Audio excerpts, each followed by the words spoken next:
Thank you. I now recognize myself for 5 minutes. Thank you guys for showing up today. It's unfortunate that we don't have the FBI and anybody from Homeland Security here to testify before the committee. You guys have all discussed numerous attempts to, and even successfully, infiltrate by our adversaries to hack into our critical infrastructure. We've been talking about our healthcare system today, the power grid, water infrastructure, corporate infrastructure, federal agencies, etc. I know Director Wray of the FBI has even been up here in front of Congress testifying along these lines. I believe his quote was, "Chinese hackers are positioned on American infrastructure in preparation to wreak havoc and cause real-world harm to American citizens and communities if and when China decides the time has come to strike." One thing that my constituents often ask me is, why is nobody in the federal government ever held accountable for their failures? And I want to point out that I believe it was you, Mr. Myers, from CrowdStrike.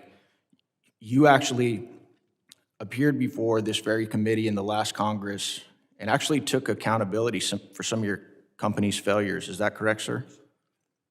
Yes, sir. Knowing that, and that's one of the things that the American people are so frustrated about with the federal government. Nobody ever gets accountable. Rarely does anybody take any ownership of their failures.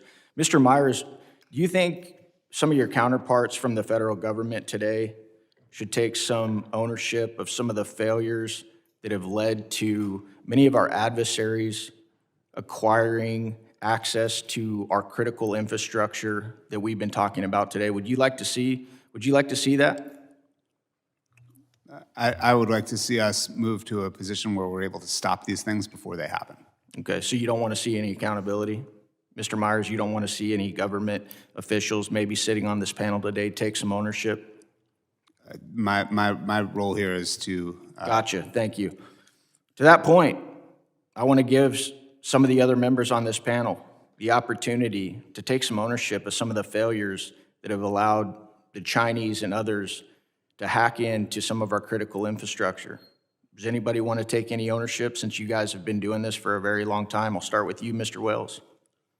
So I would say that when I was in government, we were very clear about where we needed to make improvements, where there were failings, where we had not invested enough in the right areas, where we needed to make changes.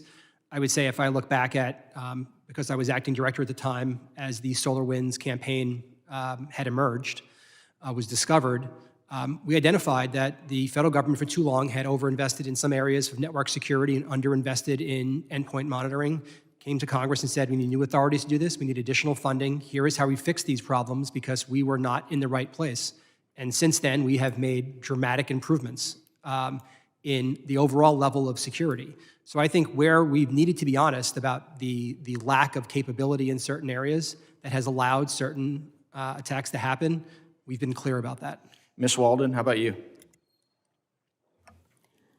I was part of the apparatus that created the Office of the National Cyber Director so that, in the famous words of Senator King, Congress would have one throat to choke when something went down. I think what Mr. Wales said was absolutely true. We made movements to make sure that we are all singing off the same sheet of music, playing the same soccer game, whatever analogy you want. But I think the failure was a lack of coordination for some time. Do you take any ownership in that, Ms. Walden? And the lack of coordination? Yep. I will own that I've worked to make sure that we had better coordination. So none. Okay, thank you. Are you guys, Mr. Wells, are you familiar with this report, the weaponization of CISA, how a cybersecurity agency colluded with big tech and disinformation partners to censor Americans? I believe this was the Judiciary Committee. Yes. Mr. Wells, do you think it's appropriate to silence Americans for pointing out anomalies, data, and policy changes in, our last election or any election? Do you think that's appropriate for you guys to silence Americans? I think Americans have free speech rights, and they can say what they want. Okay. When you were in charge of CISA, did you ever oversee the censorship of any Americans for whatever views they might have held? whether you agreed with them or not? No. No? Okay. We've been talking today about some of the things that we can do to increase and bolster our cybersecurity efforts. And I agree. I do think that we need to go on the offensive. I believe it was you, Mr. Montgomery, you talked about, if we had foreign state actors placing satchel charges and explosives on our energy grid or anywhere else, we would raise holy hell and it would be an act of war. My question to you guys, my final question is, why aren't we doing it? Well, sir, I think for too long, we've seen cyber as a non-military tool. And we just, we saw it as a nuisance and criminal actor tool. And that has dampened our response. As I pointed out, satchel charges, you and I'd be leading the charge to go find out who did this and hold them accountable. I just think with cyber, we take on this tempered approach that it doesn't kill people, even though we now know it does kill people. There are morbidity rates at hospitals that increase because of ransomware attacks. We know this. Look, it's a attitudinal change. I think on a bipartisan basis 5 or 6 years ago, we didn't see things this way. I hope on a bipartisan basis going forward, we can see that we need to go on the offensive and hold a country that does this kind of operational preparation of the battlefield against the United States accountable for their actions. I got one more follow-up question. Mr. Wells, if you weren't censoring American citizens in CISA, why was it going on? I don't believe it was. So you completely disagree with this report? Is that what you're saying? Yes. And you're under oath today? Yes. Okay, thank you. I yield back. The real chairman is now back. The gentleman yields. I now recognize the ranking member on the Cyber Subcommittee.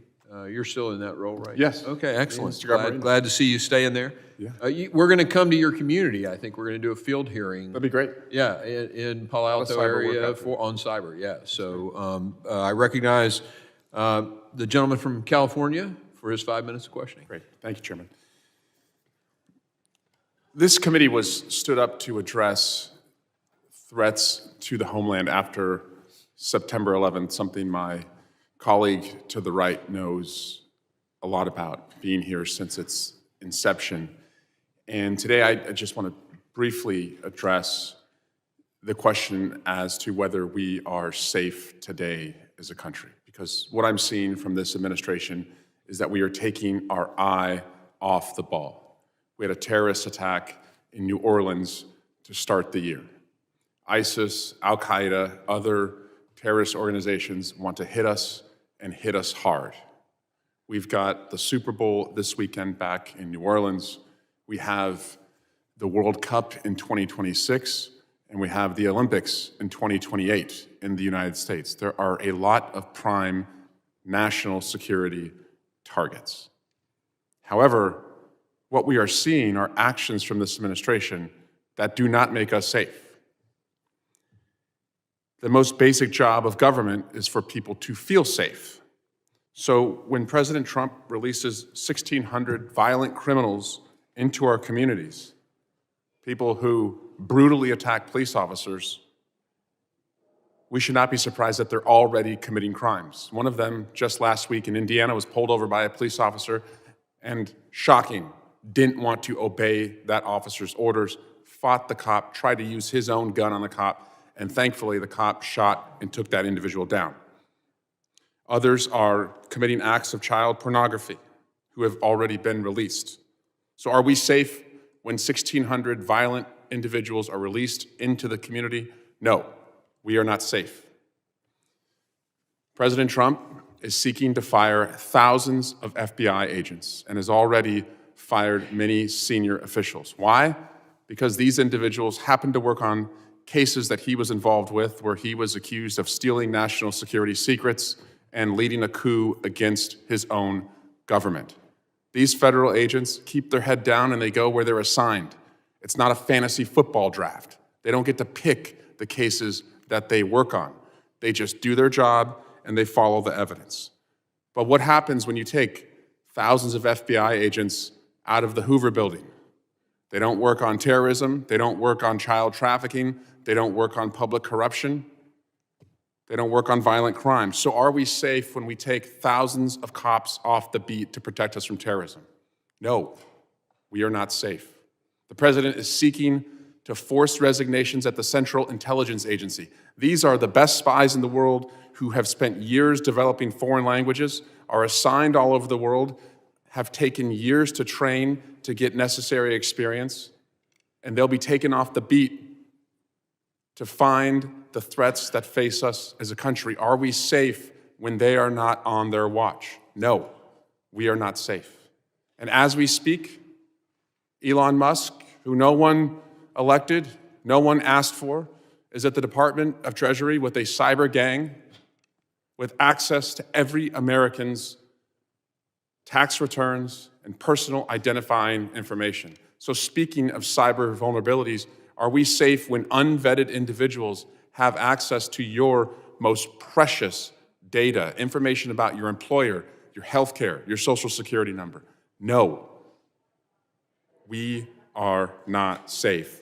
Our job is to make the American people safer. And Mr. Steyer, if we gut and take off the beat the individuals who are supposed to work at CISA and monitor international cyber attacks against our local businesses, does that make us more able to respond to a cyber attack and protect Americans' data, or less able? Congressman, as we've covered already, workforces are not improved in terms of their capacity to do their job if they are in crisis. And we have a federal workforce that is in crisis right now. On the issue of cyber issues, it puts us certainly at greater risk, both with respect to the specific cyber talent and more generally the workforce at large. So easy answer is this is not enabling our government to do its job in the way that the civil servants who are there would like to do it. Great. And I'm all for getting rid of waste, fraud, and abuse. I support any efforts to do that.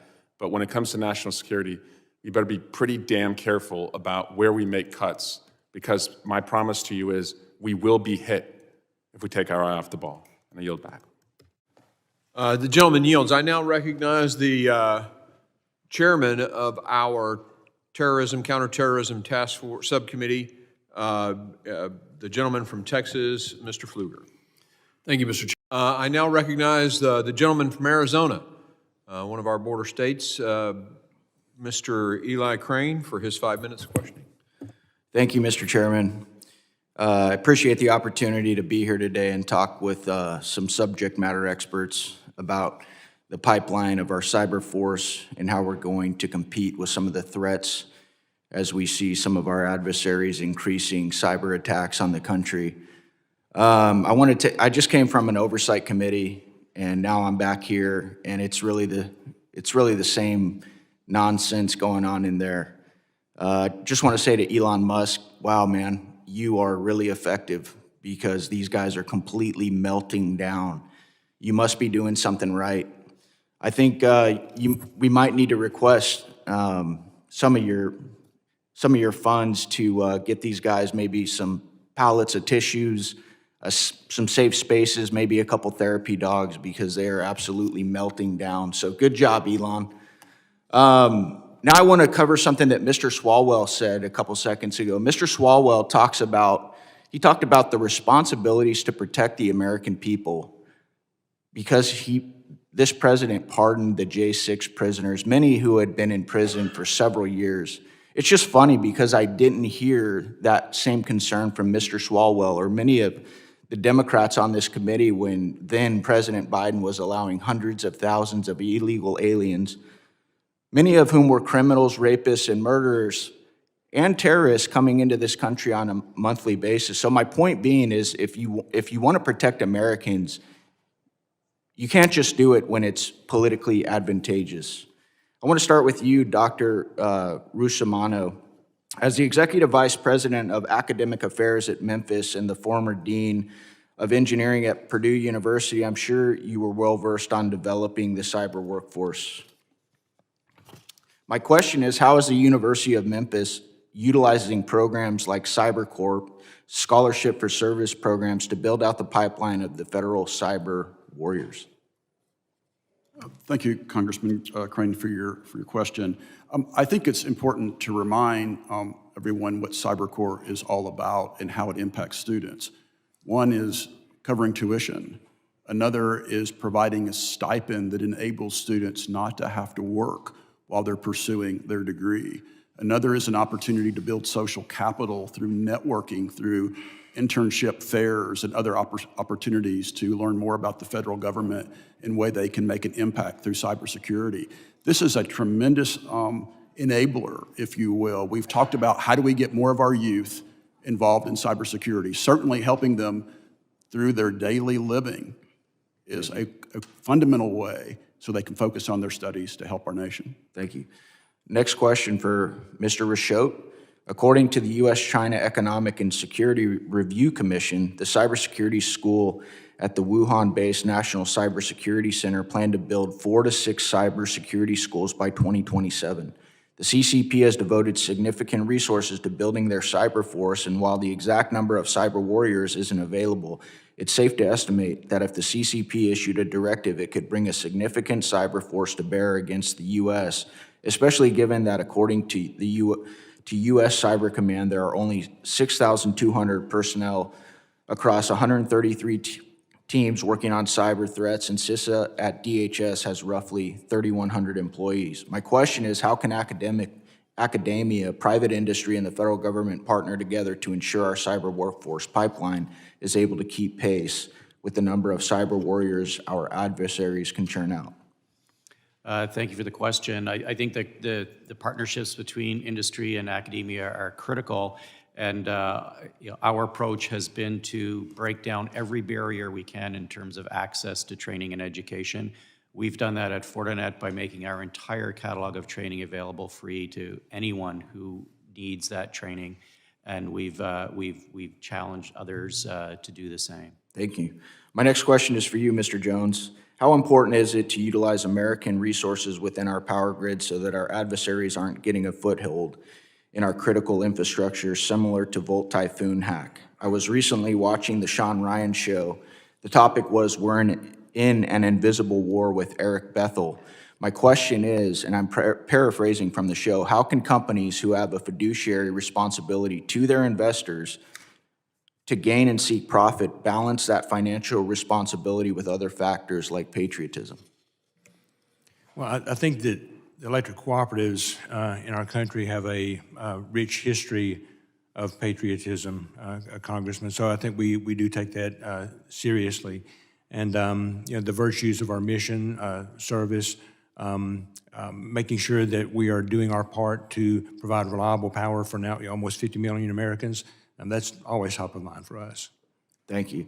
Mr. Chairman, can I enter this into the record? I know there's been some discussion here about layoffs and buyouts. This is an article, CISA among DHS offices exempted from taking OPM's deferred buyout offer. Without objection, so ordered. Thank you. I yield back. Gentleman yields. I now recognize the gentlelady from New Jersey. Thank you. I would now like to recognize Mr. Crane for 5 minutes.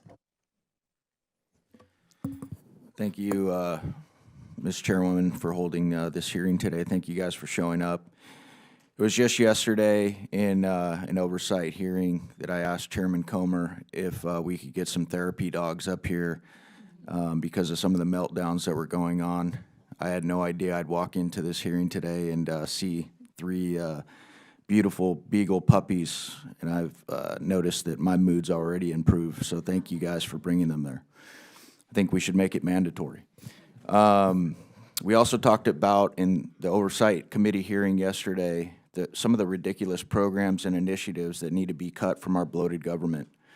And it seems like a lot of these studies are just another example of our senseless, out-of-control spending by bureaucrats who never really get held accountable.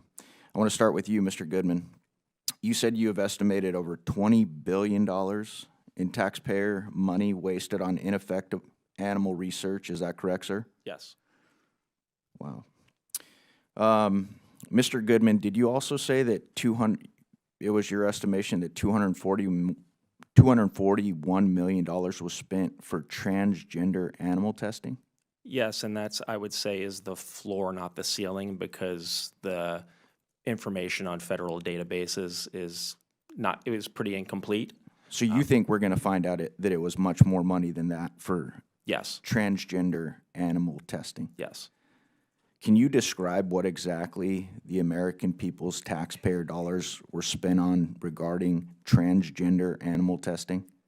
Yeah, in a lot of these cases, they're involve mice, rats, monkeys who are being surgically mutilated and subjected to hormone therapies to mimic female to male or male to female gender transitions, gender-affirming hormone therapies, and then looking at the biological, psychological, and physiological effects of the gender transitions, looking at the effects of taking vaccines after you've transitioned these animals from male to female or female to male, looking at the size of their genitals changing after you've put them on estrogen or testosterone therapies to transition them. And in the case that the chairwoman, the example the chairwoman gave, there was a $1.1 million grant to give female lab rats testosterone to mimic transgender male humans and then overdose them with this party drug to see if animals who were taking female animals taking testosterone were more likely to overdose on the sex party drug than animals who were not taking testosterone. Mr. Goodman, are many of these taxpayer-funded animal studies shared with the public, or is there a significant oversight of this research? You essentially needed a degree in information technology to navigate the federal spending databases to find any of this stuff. So what you found is we're not being very transparent with what we're spending these funds on? Not at all, and it's by design. Did you say that Dr. Fauci, in your estimation, had funded close to 95% of these animal research projects?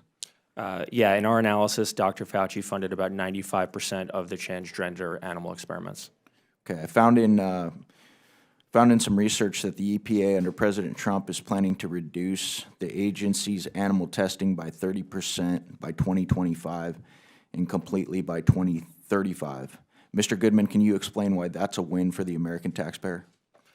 Absolutely. Animal testing is incredibly time-intensive, inaccurate, and expensive, and it's not very good at predicting the human health effects or environmental effects of chemicals and pesticides. And right now, what we are doing to test human effects is poisoning lab animals, forcing them to breathe wildfire smoke simulated in a laboratory by burning different types of foliage and pumping it into animals' cages, making them obese to simulate what it would be like for obese people to be exposed to wildfire smoke, shooting off handguns and rifles and forcing animals to breathe the emissions in gun control experiments, and the list goes on. And that's what's happening currently at the EPA after the Biden administration overturned the Trump plan to phase out animal testing.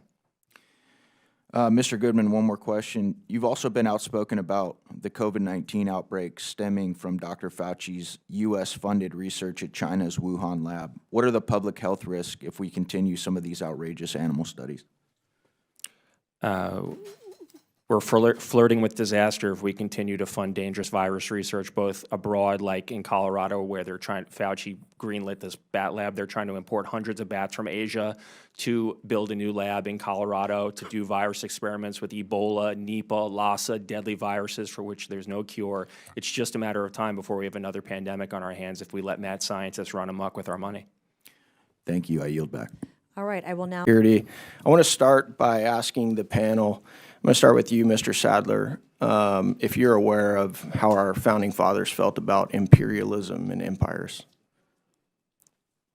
Well, we fought a revolution to go against it. Right. I think that's still true to this day. What about you, Dr. Mobbs? I would argue that it's no kings, just patriots. Right, I want to ask you, I want to read some statements and see if you guys know who said this. The great rule of conduct for us in regard to foreign nations is in extending our commercial relations to have with them as little political connections as possible. Does anybody know who said that? George Washington. Yep, George Washington. How about this one? Peace, commerce, and honest friendship with all nations, entangling alliances with none. Thomas Jefferson. Thomas Jefferson. How about this one? The United States have no business in making conquests nor in aspiring to any kind of empire. The principal object of government is to secure the happiness of society, not to extend the boundaries of an empire. Anybody know who said that? Come on. Can I guess? Yep. John Quincy Adams. Yes, sir. Exactly. Why do you guys think that our founding fathers were so concerned with imperialism and empire building? Anybody know? Anybody? Well, I think the lesson of American citizens under the British Empire was a very personal one, where you had soldiers in your house. It's a lot of why we have our Bill of Rights. The other is, I think they were probably also students of history, that those type of entanglements would basically bankrupt us and get us away from our core principles of democracy Bingo. and free society. Bingo. Does it concern you guys that we're $36 trillion in debt, annual deficit of $2 trillion? As we sit here and we talk about the United States' global involvement. Do any of you guys, because I know you got this really, economics probably isn't your core study, but do any of you guys wonder when that tipping point is going to be, whether it's $40 trillion in debt, $50 trillion? Anybody ever wonder about that? I wonder about it and worry about it because we Me too, ran Dr. deficits Kupchan. around 55, 60% of GDP when we were a global power. We're now at 120% plus and headed higher. We're going to go bankrupt. I completely agree with you, which is why I believe that the United States should be very cautious in extending itself too far, and I believe in many ways that we have. And I say this, please understand, as somebody who dropped out of college my senior year to join the Navy, and then the week after 9/11 and do multiple deployments. So I do consider myself a patriot and somebody who loves this country, but I do believe we've extended ourselves way too far, and I think we should hearken back to some of the wisdom of our founding fathers. I want to now go into NATO. Mr. Sadler, what percentage of GDP is the United States paying right now for national defense? Oh, around about 3.5%. What about the other countries in NATO? You got UK and several others come in around 2.5% on a good day. France, 1.9%, Italy, 1.5%, Canada, about 1.4%, Germany, 1.6%, Spain, around 1.2%. Do you think it's fair to the United States and our citizens that, you know, these other countries that we have an alliance with aren't spending even 2% or 3% of their GDP? I'd say it's actually even worse than being fair. It's extremely dangerous and reckless on their part. Absolutely. What about you, Dr. Mobbs? I completely agree. I want to read you guys a list of some things that we've recently uncovered about USAID, which I actually tried to defund by 50% last year. 1.5 million to advance diversity, equity, and inclusion in Serbia's workplaces and business communities. 70,000 for production of a DEI musical in Ireland. 2.5 million for electric vehicles in Vietnam. 47,000 for a transgender opera in Colombia. 32,000 for a transgender comic book in Peru. 2 million for sex changes and LGBT activism in Guatemala. 6 million to fund tourism in Egypt, and I could go on and on and on. Do you think, Dr. Mobbs, that helps with the security of the United States, that type of spending? Absolutely not, and actually it erodes our security. Absolutely. Next, I want to talk about real quick, because I've heard some of my Democrat colleagues, rail against the Trump administration foreign policy. Who was the president when Russia invaded Georgia? Anybody know? Bush. Who was the president when Russia invaded Crimea? That was Obama, yeah. Who was the president when Russia invaded Ukraine? The first time or second time? Second time. Biden. Yep. I seem to be missing President Trump's name from that list. So I do think that peace through strength works. Why do you think that Russia didn't make any moves? Why do you think that Russia didn't make any moves while President Mr. Crane, your Trump? time's expired. Can they finish answering my question? No, sorry. We got to keep the clock. Take my clutch. All right, you got it. Good afternoon. Thank you guys for coming out today. I want to start by thanking Representative Tim Burchett and my good friend Sean Ryan for leading on this No Tax Dollars for Terrorists Act. It's ridiculous that we have to even be here and bring this up for a vote, but the entrenched warmonger establishment does not abide by common sense.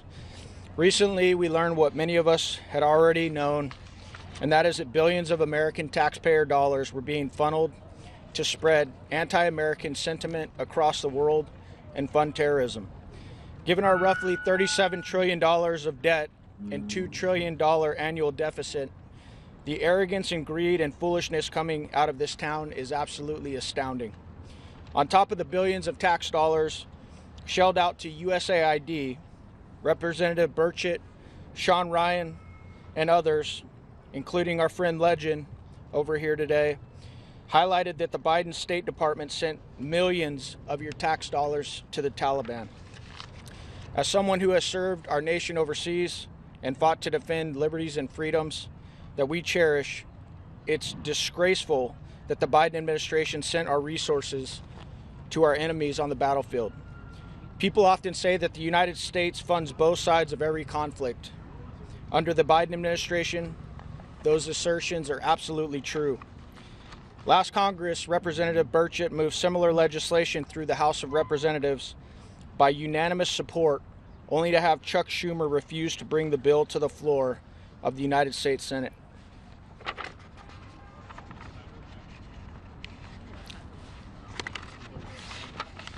If that isn't betrayal, guys, I really don't know what is.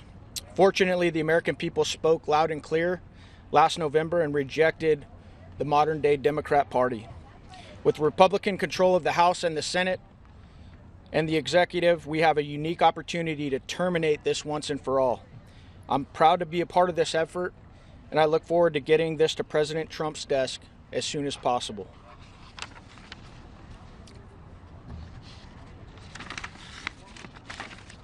Tim, who's up next? I want to introduce my colleague from Colorado. Yield 5 minutes to Representative Crane from Arizona.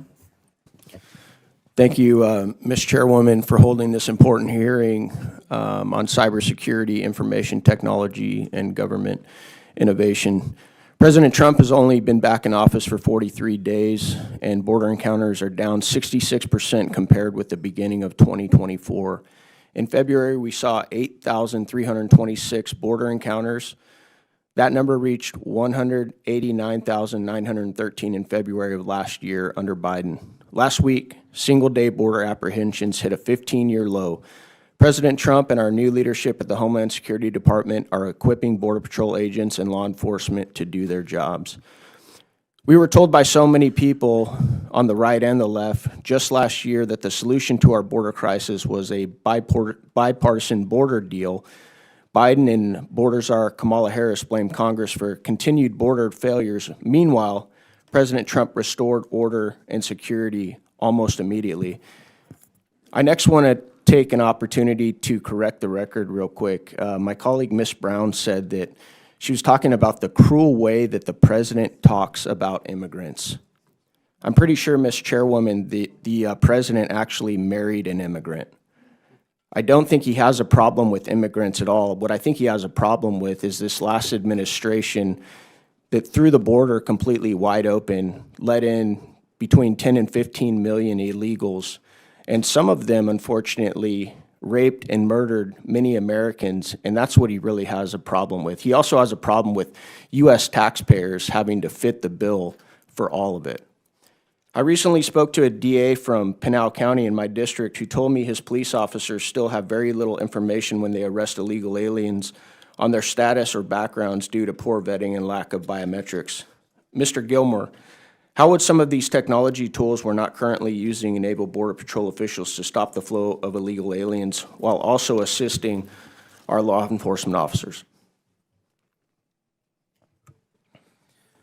I don't know that some of the technology, such as the Eddy machine, is necessarily going to stop illegal crossings. If you have somebody determined enough to come across, they're going to find a way to come across. But what that technology does, whether it's the Eddy device, whether it's facial pattern matching technology, It helps us to rapidly identify individuals and identify where they might be on a threat matrix. Are they a known or suspected gang member? Are they on the terrorism watch list, for instance? Are they a person who is already potentially the subject of an investigation by HSI or another federal law enforcement agency? Being able to rapidly identify, that information, that biometric information, which, it's difficult to get biometrics to lie. A person can tell us a story, give us a wrong name all day long, but I can tell you. Thank you. Putting an Eddie in front of somebody gets them to identify very quickly. Great. Let's talk about some other technologies then. Not only did the Biden administration stop building the wall, but isn't it true that they also refused to put up key technology components like sensors, lighting that was already purchased on border wall system? Mr. Fabricator. Yes, that's absolutely correct. I've been down at the border about 8 times since I retired in 2022. Got to speak to a lot of Border Patrol agents. Cameras are down on the border. The technology for sensors has not been improved, and I heard many complaints from Border Patrol agents. Is it true that the Biden administration also banned the use of DNA testing so that agents could no longer know if children belonged to the adults they were with or if they were being trafficked, Mr. Fabricator? Unfortunately, that is very true. When the Biden administration first came into office, they had stopped the DNA testing that President Trump had put into play in his first term, which kept us from being able to verify whether children actually belong with the adults that they were traveling with. Thank you. Ms. Fleischaker, you focused a lot on the decrease in outputs under this administration. You cited in your testimony that Axios reported yesterday the removals and arrests during the Trump administration are lower than the daily averages in fiscal year 24, and then you go on to give some statistics. But isn't it true, ma'am, that some of the data going down might have something to do with the fact that the flow of illegals trying to come into the country is down as well? I can only go by, I'm not in the administration, I can only go by what's reported. But do you know that the flow is down because people now know that our border is secure? Very quickly. I would state that the flow has been decreasing for a number of months. Thank you. I yield back. Thank you. I'll now Thank you, Mr. Chairman, for holding this hearing today. Thank you all for coming to testify before the Homeland Security, Counterterrorism, and Intelligence Subcommittee. The threat picture Americans face is constantly changing, and with the development of AI and the use of the internet, any small group can have a relatively high impact on any given population. Dr. Aaron Zellen, I know you've written about online mobilization of foreign fighters, and to counter that, the U.S. has taken some steps through blacklisting some terror groups from posting online. According to Adam Hadley, the executive director of Tech Against Terrorism, who gave an interview to Wired magazine, big tech platforms have worked hard to create databases of known violent extremist content known as hashing databases, which are shared across platforms to quickly and automatically remove such content from the internet. Are any of the witnesses familiar with the industry term hashing sites? Yes, I am. Or groups to create a censorship database to prevent bad actors from spreading misinformation from terror groups. My question is this: how would you recommend the committee evaluate the balance between freedom of speech and the need to protect the public from terror groups using AI to conduct deepfakes? That's a good question. Thank you for raising it. I would judge it in 2 ways. The first one is whether the deepfake poses an immediate threat. In some cases, deepfakes can be created, designed specifically to incite. For example, we've seen deadly riots overseas based on Quran desecration. Something like that would have a purpose of trying to incite. In cases like that, I think that legislative efforts are important. There are other areas that were referenced before, such as deepfake pornography and the like, where I think, again, there is a strong impetus for the legislature to step in order to stop harm for individuals. That's essentially where I would say the line is drawn with respect to deepfakes. I think there's other ways to deal with propaganda deepfakes, because ultimately there is a purpose for deepfakes, right? Deepfakes can be used for cinema and the like. There's a reason why people create them. They're not just pure harm, but harm to the individual, I think, is the area where the legislature can come in and should be able to have a strong hand. Thank you. Dr. David Garstein Ross, extremist groups are becoming more tech savvy. Former Google Chief Executive Officer Eric Schmidt highlighted his worry during a February 13th, 2025 hearing with the BBC. He said there is extreme risk posed by AI development that could harm innocent people. In his opinion, countries like Russia, North Korea, and Iraq have ulterior motives and could misuse emerging technologies for their own purposes. My question is the correct balance for the tech companies and government that take into account the need for freedom of these companies to develop AI and the government's interest in protecting the public from deepfakes and AI-generated images that stir panic? It's another great question. A lot of these are difficult to answer because of the fact that it's a balance. But I'd say that this is also understood in light of an AI competition between US companies and PRC-led companies. And ultimately, most people looking at it, including Mr. Schmidt, who you mentioned, believe that the country that's able to win the AI race is also going to be the global leader. So I think there's a lot invested. I'd also say, as I mentioned in my opening statement, that right now, the safeguards that are put in place, even by very responsible companies, are extraordinarily easy to jailbreak and to get around. Thank you. Thank you. Thank you. Mr. Braddock, on March 24th, 2023, you were quoted in Business Insider saying, "If there is violence as a result of Trump's words, the former president will hide under a blanket of plausible deniability, saying that he never ordered anyone to become violent." Did you say that? Probably. My question is this: you are extremely critical of Republicans through what you call stochastic terrorism, inciting terrorism through volatile rhetoric, and what you deem as extremist rhetoric. But when Democrats incite violence, you seem to be a little bit silent. My colleague who just left, Dan Goldman, said Trump is dangerous to democracy and that he has to be eliminated. Did you speak out or criticize Mr. Goldman when he said that? We couldn't find anything. I was never ever heard that quote. Okay, how about this? Hold on. I can give you examples of when I did speak out. Nor did you, when Maxine Waters said, tone down the rhetoric when she encountered protesters in Minnesota to get more confrontational, encouraging Democrats to confront Trump officials if they see them in public. Did you say anything about that one? I did. You did? Well, can you provide that for the committee, please? During conferences and stuff, sure. Yeah, can I have one more quick question? How about this one? President Biden on October 23rd, 2024, who said, "We got to lock him up," or that Trump was a threat to democracy right before numerous assassination attempts. Did you say anything about that one? No, that wouldn't meet my threshold. We got to lock him up? That doesn't reach your threshold? No. Okay. Thank you. I yield back. Gentlemen. Thank you. I now recognize the gentleman from Arizona, Mr. Crane, for 5 minutes. Thank you, Mr. Chairman, for holding this hearing today. I want to thank you all for joining us on this important subcommittee hearing. I only have 5 minutes, so I ask you to please keep your answers brief. I also have a service of unanimous consent request that I'll be entering into the record after my questioning. Mr. Antifson, on January 27, 2024, President Biden said a new, broader bill would grant him new emergency authority to shut down the border when it becomes overwhelmed. Additionally, on January 30th, 2024, President Biden said, when asked about his actions on the border, "I've done all I can do. Give me the Border Patrol, give me the people who can stop this and make it work right." My question to you, sir, did President Biden lie to the American people about his actions and authority at the southern border? He claimed there was nothing else he could do, and then he did more that summer with the executive orders. So clearly he wasn't telling the truth. Thank you. DHS and CBP fall under the executive branch, meaning Biden always had the authority.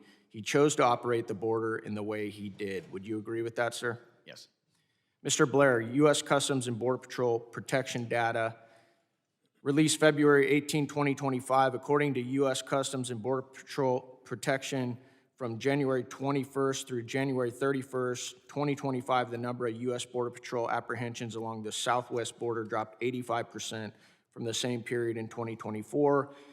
The number of inadmissible aliens encountered by CBP's Office of Field Operation at ports of entry along the southwest border dropped 93% in the 11 days after January 20th compared with the 11 days prior, and the list goes on and on. My question is, and please answer yes or no, sir, would you agree CBP data suggests that President Trump's first 30 days in office was more effective at stopping illegal immigration than 4 years of Joe Biden? Yes, sir.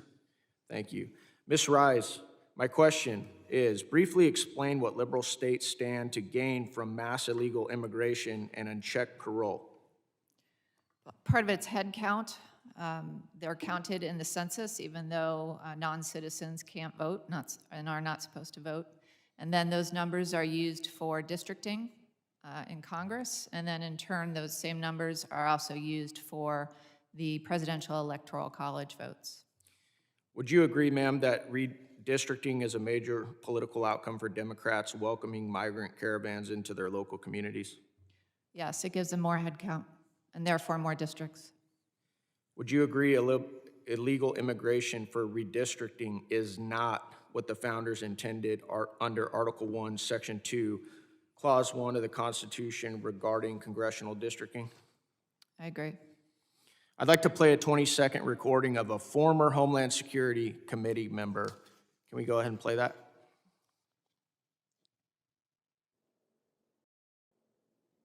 I'm from Brooklyn, New York. We have a diaspora that can absorb a significant number of these migrants. And when I hear colleagues talk about, the doors of the inn being closed, no room in the inn, I'm saying, I need more people in my district, but just for redistricting purposes. And those members could clearly fit here. I'm from Brooklyn, New York. We have a diaspora that can absorb a significant number of these migrants. And when I hear colleagues talk about, the doors of the.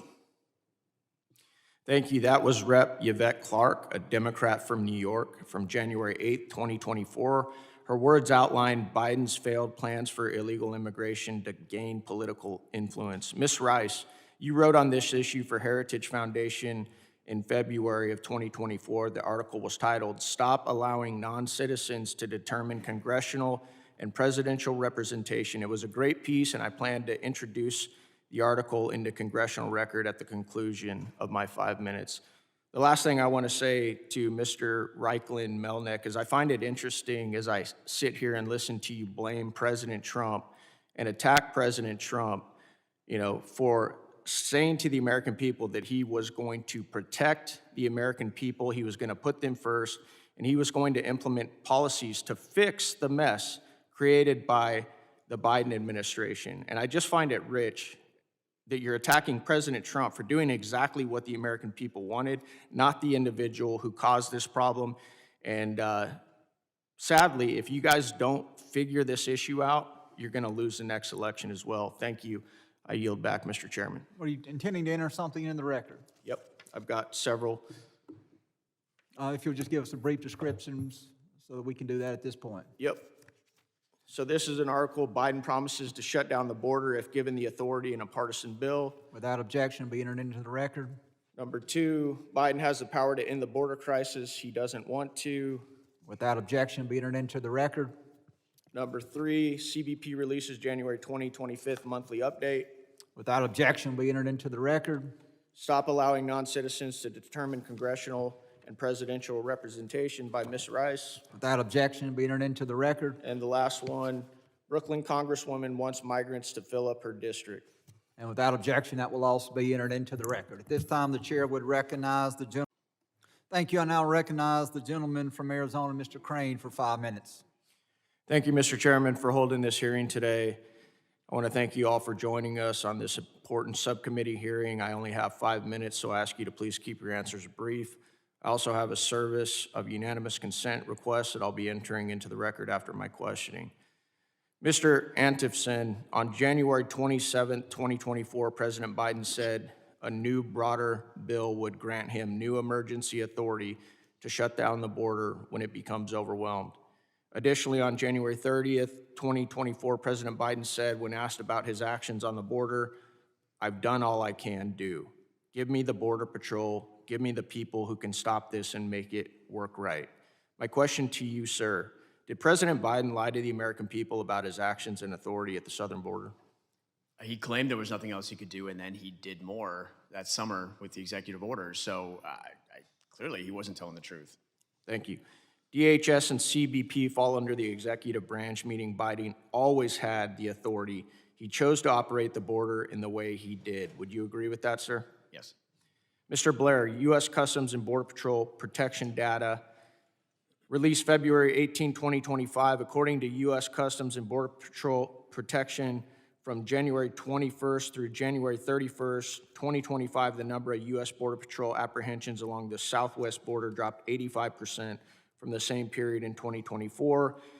The number of inadmissible aliens encountered by CBP's Office of Field Operation at ports of entry along the southwest border dropped 93% in the 11 days after January 20th compared with the 11 days prior, and the list goes on and on. My question is, and please answer yes or no, sir, would you agree CBP data suggests that President Trump's first 30 days in office was more effective at stopping illegal immigration than 4 years of Joe Biden? Yes, sir. Thank you. Ms. Rise, my question is, briefly explain what liberal states stand to gain from mass illegal immigration and unchecked parole. Part of it's head count. They're counted in the census, even though non-citizens can't vote and are not supposed to vote. And then those numbers are used for districting in Congress. And then in turn, those same numbers are also used for the presidential electoral college votes. Would you agree, ma'am, that redistricting is a major political outcome for Democrats welcoming migrant caravans into their local communities? Yes, it gives them more head count and therefore more districts. Would you agree illegal? Okay, thank you for that, Mr. Gill. I now recognize Mr. Crane from Arizona. Thank you, Ms. Chairwoman. Thank you to the guests for showing up today. Many Americans ask me all the time, what is wrong with this country? Why does it appear that we've gone mad? And I think this subcommittee hearing is a testimony to what has actually happened. And I know I hold some beliefs that, they're my own beliefs. They're not everybody's beliefs, but I tell them all the time, this is exactly what happens when you allow God to be pushed out of everything. This is what we're seeing, because God has clearly spoken about this. In Genesis 5:2, he says, I created them male and female. And what's really going on up here in D.C. is just a microcosm of culture. We've lost our minds. We've pushed God out of everything. And it's one of the reasons why it appears that we've gone mad, and one of the reasons we have two beautiful young women here who are here to testify about how they've been abused in sports by biological men. And none of my colleagues on the other side of the aisle have asked you guys a single question. Have you noticed that? They don't care. They don't hear you. They claim to be the party of women. We got two women sitting right here, and they could care less that you're here. All they want to do is sit here and try and deflect and talk about how we're trying to bully transgender kids, and none of us are trying to do that. As a matter of fact, I feel sorry for a lot of kids that grow up with gender dysphoria. It's hard enough to grow up as it is, let alone taking that on and having to deal with that. But that's not why we're here. They don't want to acknowledge why we're here. We're here to protect young women in women's sports from biological men. Most of the men, real men that I know, who came from good families, they were raised to protect women. It's something that we're all taught to do. We have clearly failed to do that as a culture and a society, and this hearing is a testimony to that. I want to ask you, Mr. Layfield, did you grow up in a family where your parents taught you to protect women? Absolutely, sir. My parents are here with me today, and I'm proud of the lessons that they taught me. They absolutely taught me to protect women. Great, thank you. Then why aren't you doing that, Mr. Layfield? Why aren't you protecting women? Because we got two sitting right next to you who will tell you that not only are you not protecting them, but you're depriving them from participating in sports and everything that goes along with that. Why aren't you protecting women? Sir, from a fencing standpoint, it's one of the safest sports in the Olympic movement. I know that, you think swords present some kind of danger. No, we're not talking about swords. We're talking about biological men, and you know it. Don't try those games with me. We're not talking about swords. We're talking about the fact that you and other men and officials in authority have failed to protect young girls. And it's pathetic. It is pathetic. I'm not going to sit here and try and convince my colleagues on the other side with biology or anything like that, because they're long gone. There's no study that I could show them that would convince them that what they're doing is wrong. I'm asking you, why have you not protected young girls like these two sitting right next to you? Sir, I believe we have protected young women in fencing. It's one of the Okay, safest really, hold on a sports, second. and Let's ask the expert witnesses. Ms. Turner, have men like Mr. Layfield protected you? No. Are they protecting other young girls from biological men participating in sports? No, he glorifies it. Ms. McNabb, are men like Mr. Layfield protecting you and other young women participating in women's sports? Absolutely not. Do you feel safe? No. You shouldn't, because guess what? God created men and women differently, and I know that this town and many in this culture have a real problem with that, but it is a fact. Okay? It's just a fact, and you guys know it. You have permanent injuries for the rest of your life. Is that correct, Ms. Knapp? That's correct, Congressman. Evil triumphs when good men and women do nothing. Not only have you done nothing to protect these young women, but you've actually sided with policies that are destructive to young women's sports. You said you have a daughter, Mr. Layfield? I do, sir. That's sad, man. That's sad that you wouldn't protect young girls from what's going on in this culture. And it's disgusting to listen to these posts that you yourself posted. I can't believe that you're still the chairman of this organization. I really can't, after hearing some of those posts. Calling parents who are concerned about this type of leadership KKK members. Are you serious? Shame on you, bro. I yield back. The gentleman yields. You got in this position. Thank you. The chair now recognizes the gentleman from Arizona, Mr. Crane, for 5 minutes. I want to thank you, Ms. Noem, for coming here today and giving us your testimony. I also want to thank you for the amazing work that yourself and everybody at Homeland Security have done to not only secure our border within just a couple weeks, but also to start deporting folks that aren't supposed to be here in the first place. Secretary Noem, I'm very concerned about the behavior of one of my colleagues on this very committee, who we saw assaulting both verbally and physically federal law enforcement officers just last week on national television. Ms. Noem, what kind of message do you think it sends to the country and radical political agitators that she sits here today, not being charged for a crime, to participate in today's hearing? Well, Congressman, I believe that what you saw last Friday at Delaney Hall was not oversight. I believe that it was breaking into a federal facility and assaulting law enforcement officers. This Congresswoman was surrounded by people who were criminals that were taking criminal actions. And so we need to be honest about what happened there. And we also need to talk about the fact that we have always facilitated visits and tours of federal facilities. We would continue to do that as well. And we would encourage that they work with us to do that in the future rather than to do the unprecedented destructive actions that the Congresswoman and her colleagues engaged in last Friday. Ms. Noem, do you think her presence here today emboldens others to behave in the very same way? I think it would be sad if that's the testimony of what happened last Friday that gets perpetuated.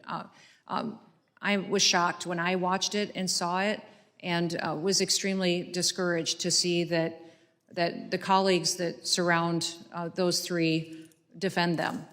Because those actions, we wouldn't want our kids to act that way, our children, our grandchildren to act that way. That's not the America that we dreamed and envisioned for our country. America should be a land of opportunity and where laws are enforced, and there's consequences for breaking the law. Thank you. Ms. Noem, are you familiar with Article 1, Section 9, Clause 2 of the Constitution that covers the suspension of the writ of habeas corpus? Yes. It says that the writ of habeas corpus shall not be suspended unless, when cases of rebellion or invasion, the public safety may require it. Are you aware of which presidents have suspended the writ of habeas corpus? I know that President Lincoln did. Yeah, also Roosevelt and President Grant. You testified under oath, I believe, that the Biden administration allowed an invasion into our country. Is that correct? That is correct. So do you think it falls under the constitutional guidelines that I just read to you? I'm not a constitutional lawyer, but I believe it does. You've also witnessed that the Democrats here today and also radical activist judges are trying to halt and deny the president's agenda to carry out his constitutional duties to keep Americans safe and carry out his promise to the American people to secure the border and carry out mass deportations of those who have entered the country illegally. Knowing this, are you open and supportive of this constitutional option to suspend the writ of habeas corpus to keep Americans safe and carry out the president's agenda? Well, this is something that's not in my purview to weigh in on. This is the president's prerogative to pursue, and he has not indicated to me that he will or will not be taking that action. I want to thank Rogan O'Hanley for his efforts to bring this constitutional solution into the national conversation. Now I want to shift gears real quick. Ms. Noem, on May 5th, 2025, I joined Congressman Zinke and 8 of my fellow Republican colleagues in asking why it was appropriate for DOD and DHS to require real IDs for entry into Arlington National Cemetery. I did see that letter this week, sir. My question, what information can you share on the security posture of Arlington Cemetery that require real ID? Well, sir, I'm not certain as to the procedures and the requirements at Arlington Cemetery. I do know that real ID at our airports for travel was required by statute and law change over 20 years ago. So that has been implemented on May 7th, and we have over 90% compliance that has happened at our airports since then. And overwhelmingly, the vast majority of travelers have had a real ID and have utilized that or a federally recognized ID going forward. But as far as what is required at Arlington Cemetery, I have not been in the knowledge of what those requirements are. In that case, would you consider taking a look at that and also consider recommending repealing that requirement? I can certainly take a look at that and follow up with a conversation with you, absolutely. Thank you. I yield back. The chair now recognizes the gentleman from Tennessee, Mr. Ogles, for 5 minutes of questioning. I now recognize Mr. Crane from Arizona. Thank you for holding this hearing today. I want to say thank you to all the panelists for coming. I think we're all aware that the age of AI is here and expansion is absolute and unstoppable. But I do want to talk about what I feel to be the elephant in the room when we talk about AI. And one of my major concerns as a representative of the people to this country is our workforce. Recently, Dario Amodei, CEO of Anthropic, one of the world's most powerful creators of AI, has a scary warning for all of us. He says this: AI could wipe out half of the entry-level white-collar jobs and spike unemployment 10 to 20% in the next 1 to 5 years. Other experts have said that number is closer to 50% in the next 5 years. He also said that AI companies and the government need to stop sugarcoating what is coming, the possible elimination of jobs across technology, finance, law, consulting, and other white-collar professions, especially entry-level gigs, he says. Steve Bannon, who was a top advisor to President Trump in his first term, recently told Axios, "I don't think anyone is taking into consideration how much administrative, managerial, and tech jobs for people under 30, entry-level jobs that are so important in your 20s, are going to be eviscerated." And it's already happening. Research that we have done shows that IBM just laid off 8,000 employees as of last week. McKinsey, a consulting firm, 5,000 employees as of May 28th.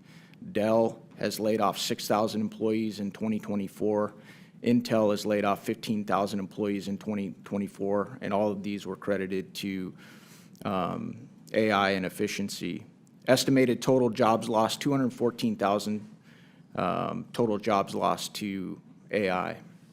I recently asked AI, what are the careers that will be replaced first by AI? And AI told me data entry clerks, telemarketers, retail cashiers, warehouse workers, paralegals and legal assistants, basic customer support representatives, bank tellers, fast food workers, IT support technicians, tax preparers. So we're talking about tens of millions of jobs. And I think that that's very scary, even though we've been talking about the efficiencies of AI, how much money it can save the federal government, corporations, and how we have to keep up with China. One of my questions to you guys, and I'm not blaming any of you, but does it bother you at all that the technology you're developing is set to destroy tens of millions of jobs? I want to start with you, Mr. Shaw. You know, technology over time is generally raised the quality of living for all humans. And, you know, I know a lot of my fellow CEO AI folks out there try to grab headlines with some of their claims. I haven't seen Dario's math behind all of this. But I think the point there is correct, that low-paying entry jobs will be taken on by computers. But it gives us a chance to reposition those individuals, reskill them. And I don't think this is going to end. I think it's going to continue for the next, you know, every 7 years we're going to be talking about this. What we've found is that for customers of ours, you look at the private sector, they've taken those efficiencies, turned them into profits. Profits have then led to more ambition to grow their businesses. In fact, a majority of our customers have actually increased their employee headcount over time because they want to endeavor to do more things. So I think when we start to automate mundane tasks, we can start to do more interesting work, and I think organizations will take full advantage of that. And you think that applies across the board to all those careers and industries that I just listed off, not just the ones in tech? I think that there will be changes to many industries because of this, and I think we're going to have to, as a species, respond to what this brings us and be able to, if we want to continue to lead the global race in AI, our agility is going to really matter. I would just add, I would like to just add that, I mean, this is, I mean, Mr. Schneider mentioned this earlier, this is a serious issue. We are going to displace a lot of people, and we don't have the training right now to give them new jobs. We can't just expect people, we're talking about unemployment rates of 15% of college graduates, not to say nothing of those who haven't got a college degree. So I do believe this is a serious issue, and it's not going to get any better. I have one more question. I want to shift gears real quick and talk about AI in defense. Mr. Bakhtarii, I'm sorry. I looked at your resume. You were the Executive Director of National Security Commission, Chief of Staff to National Security Advisor, Lieutenant General H.R. McMaster, former Chief of Staff to Deputy Secretary of Defense. Recently, the Ukrainians launched a drone attack on Russian soil. Ukraine said over 40 bombers, or about a third of Russia's strategic nuclear bomber fleet, was damaged. It was reported that this was done with AI. Do you think that this attack could have been possible without the U.S. help with AI intelligence? The gentleman's time's expired, but go ahead and answer quickly. So I don't have any insights into that, sir. I've left the government a couple of years ago, but it only shows how technology is changing the battlefield today, and I think how Ukrainians are adopting to this new battlefield is really an example that they've showcased last weekend. Thank you. I yield. Thank you, Mr. Chairman. Governor Waltz, you stated in your opening statement the following: but nothing Minnesota has done stands in the way of federal government managing its border security policy. Okay. Governor, I want to ask you, why are you lying to this committee? I am not. Who's the top law enforcement officer in the state of Minnesota? The top law enforcement officer? Yep. Attorney General. Yeah, that's right. What's his name? What's his name? Are you asking me, do you know his name? Do you know his name? Do you know his name? I know the AG Ellison. This is an article right here I'd like to submit for the record. Minnesota AG says will not enforce federal immigration laws as DOJ threatens to prosecute officials who resist. Without objection to ordered. Why are you lying to this committee? That is the top law enforcement officer in your state who's saying he will not comply with the federal government. Nothing in his opinion changes the fact that state law requires all state and county officials to ask for immigration status when a convicted felon is committed. No, I'm sorry, Governor. He is saying he will not comply with federal laws. That's your top law enforcement officer. You're lying and misrepresenting yourself to this committee. Now I want to ask you this. Do you think in that line of questioning, free health care, food assistance, free college tuition, driver's licenses, and cash assistance, do you think that that's helping or hurting this government manage its border security and policies? Well, Minnesota ranks first in healthcare. We rank third in Let safety on our roads. me answer that for you. It's actually hurting because what It's you've making my state created safer is and more you've created a prosperous. state that is now a magnet that is There's drawing no law. illegals There's no sanctuary to law in Minnesota. Minnesota, Congressman. I know you guys haven't put it that way on the books, but your state has everything, every element in it that is consistent with the sanctuary state. That's Moving incorrect. on, Mr. Walsh. How about you calling ICE agents modern-day Gestapo? That also stands, do you think that that helps our federal government carry out its law enforcement? I think best border practices in law security enforcement policies? by identifying who you are, identifying the vehicles, and making sure everyone has due process helps our law enforcement. I think covering your faces. So you think that rolling in the- you think that that helps, calling our law enforcement agents that, what does ICE stand for, Governor? Immigration, Custom, Enforcement, right? These are the guys that are tasked with enforcing immigration, federal That's right, immigration laws? federal, that's their job. It's So not you the think that state's job. calling them Gestapo is helping, you're not standing in the way, none of the messaging, none of the rhetoric is standing in the way of this administration doing what they've been tasked to do. Is that what you're saying? I think what would help them is to follow due process, and when they do these missions, do the things that we expect of law enforcement. How about when you Identify went on them. Anderson Cooper, Governor Walsh, and you said, how high is this wall? If it's 25 feet, then I'll invest in a 30-foot ladder factory. Do you think that that helps our federal government carry out its law enforcement, its border security and policy operations? When did I say that? You went on Anderson Cooper and said that. I- Do you not remember saying that? I- Because you've said so many outlandish things that you No, I can't don't even keep recall. track of them? The point being is. The that you clip need is there more for information. everybody. It's there for all Americans. If you guys want to go watch it, it's an easy Google. All right, Governor, you recently went on Gavin Newsom's podcast. You stated in regards to MAGA voters, I scare them a little bit, which is why they spend so much time on me. No, I'm serious because they know I can fix a truck. That's your direct quote. You also said on the show, I think I could kick most of their asses. I want to be very clear with you, Governor. You do scare us a bit, but it's not because you can fix a truck or change a tire. It's actually because of your radical left-wing agenda. You supported putting tampons in boys' bathrooms. You advocated for the disarming of Americans of their Second Amendment rights. You're pro-sanctuary city, as we have uncovered here today. You claim there is no guarantee to free speech when it comes to misinformation and hate speech. That right there is why the American people have such a hard time with you. It's not because we're crazy MAGA people. It's because of your radical left-wing agenda. I want to ask you on that last one where you claim there's no guarantee to free speech. Did you pick that up on one of your 30 trips to communist China, Governor? That sounds a lot like something that they would do. Yes or no? So I don't believe hate speech has Okay. a place in there. Hate speech that incites violence. Governor Walsh, you said that Kamala Harris picked you for vice president to code talk to white guys. How did that work out for this administration? How well did you do with white guys? I don't have the. You lost by 22 points to white guys. And it's because you talk like the way you do, you say the things you do, and you have this radical left-wing ideology. So if you want to continue that rhetoric, go on, brother. Keep doing it. We'll keep destroying you in elections. And the Thank people you, and of I Minnes- yield back. The people of Minnesota will continue to have me serve them. Chair recognizes Mr. Ramirez. Mr. Crane for 5 minutes. Thank you, Mr. Chairman. I want to thank the panelists for coming today.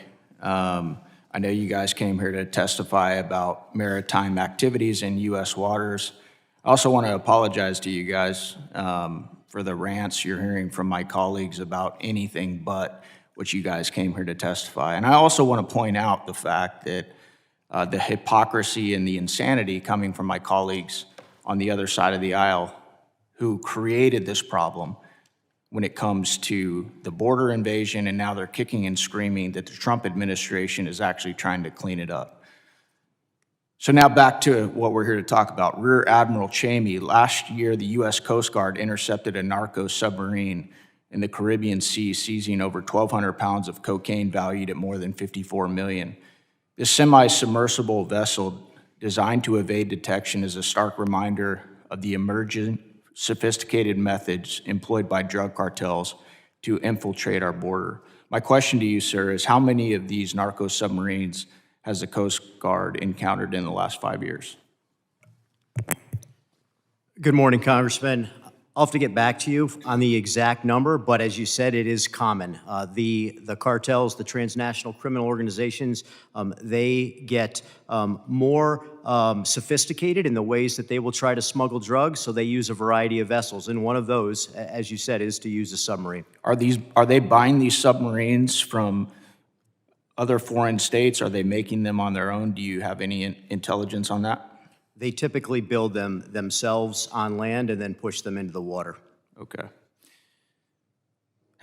Admiral, have you seen the cartels utilizing drones, either subsurface or aerial drones out at sea?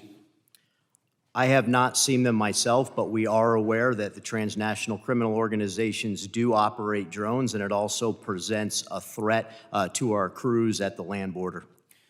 Admiral, what new technologies, unmanned underwater vehicles, sonar nets, or satellite tracking are being deployed to detect these types of narco submarines before they make it to our shores?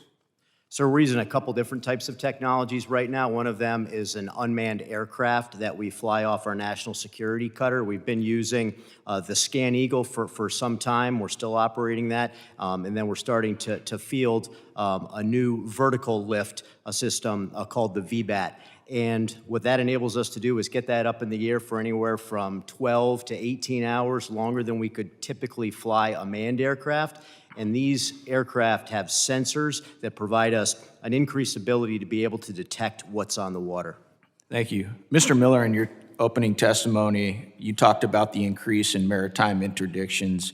Do you believe what you're seeing with the increase in maritime interdiction is due to the adaptation of smuggling routes by the cartels to circumvent the work that this administration has done to secure our southern border? Thank you, Congressman. Yes, I do. We've certainly seen that in the Southern California AOR, where we've seen the biggest surge in maritime migrant smuggling activity, and we suspect that's primarily due to the difficulty to be smuggled across the land border. Okay, thank you. My next question is for the gentleman in uniform today. Have your organizations removed all DEI from training? I'll start with you, Admiral. Yes, sir, we are in full compliance with the President's executive orders. Mr. Miller? Yes, to my knowledge, Congressman. Is anyone in your organization that you're aware of in violation of President Trump's executive order on eliminating DEI? Not that I'm aware of, Congressman. Thank you. Ms. McLeod, I want to go to you real quick. Your recent GAO report released on May 14th highlighted the Coast Guard's loss of more enlisted service members than it recruited from fiscal years 2019 to 2023, leading to a shortfall of approximately 2,600 enlisted personnel in fiscal year 2024. In your reporting, ma'am, and investigation, what was the major cause of the loss of enlisted sailors within the Coast Guard? We found a number of reasons, some of them having to do with workforce challenges that the Coast Guard faces, such as the frequent moves, living in remote or in vacation areas that can be very high cost, access to health care, challenges with the missions, a range of reasons. Thank you. I yield back. Thank you, Mr. Speaker. Today I rise in proud recognition of the Hopi Code Talkers to honor their extraordinary contributions during World War II. At a time when the free world stood on the brink of destruction, 10 courageous Hopi men answered the call and helped turn the tide of world history. Using their native language, these legendary warriors relayed critical intelligence during combat, creating an unbreakable line of communication that helped give America the upper hand. They served valiantly with the U.S. Army's 81st Wildcat Division and the 5th Air Force, shielding vital operations and saving countless lives. This week, members of the Hopi tribe are hosting their annual event honoring their important legacies. On behalf of all Americans, we're grateful for the heroic effort of the Hopi Code Talkers. Thank you, and I yield back the balance of my time. For what purpose does the gentleman from Virginia seeks recognition? I just got off the House floor. We just voted for the big, beautiful bill. I know there's been a lot of back and forth on this bill over the last, couple weeks, couple months, but we finally got it across the finish line. I want to acknowledge, before I start going through the list of some of the wins that we made for the American people, there are plenty of things in this bill I don't like, many Americans don't like, but I think overall it's a good bill because it's coupled with a very strong and strategic overall strategy from the administration. We obviously didn't get everything that we wanted. A lot of that had to do with members of our own party only being willing to give so much on different issues, but it also had to do with the Senate blocking and stripping out a lot of the good stuff that we sent over from the House product, and also the parliamentarian. Some of you that have been watching this closely know that the parliamentarian stripped out a lot of our good stuff as well. And so I don't want to focus this video as much on the things that we didn't like about it, but on the things that I think are really strong and really good for the American people. This bill delivers the largest tax cut in American history for middle class and working class Americans, period. I think that's going to be fantastic for you guys. I think it's going to be great for your pocketbooks, your bank accounts, and I think it's going to be great for the American economy.